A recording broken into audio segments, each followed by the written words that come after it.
المشرقين ورب المغربين فبأي آلاء ربكما تكذبان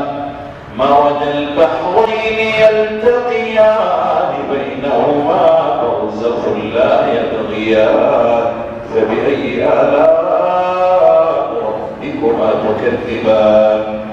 يخرج منهما اللؤلؤ والمرجان فبأي آلاء ربكما تكذبان وله الجوار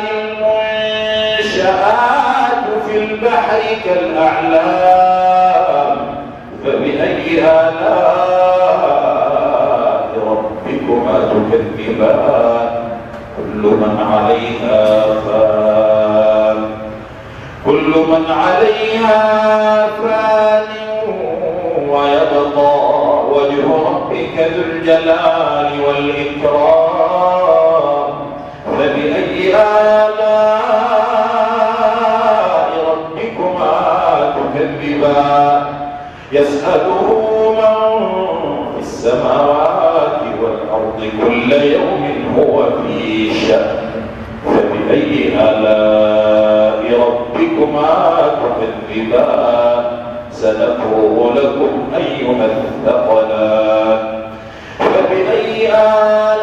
آلاء ربكما تكذبان يا معشر الجن والإنس إن استطعتم أن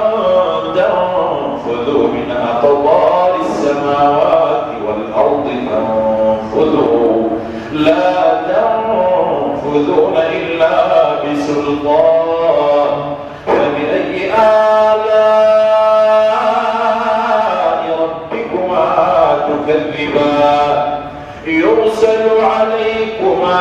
شواظ من نار ونحاس فلا تنتصران فبأي آلاء ربكما تكذبان فإذا انشقت السماء فكانت وردة كالدهان فبأي آلاء ربكما تكذبان فيومئذ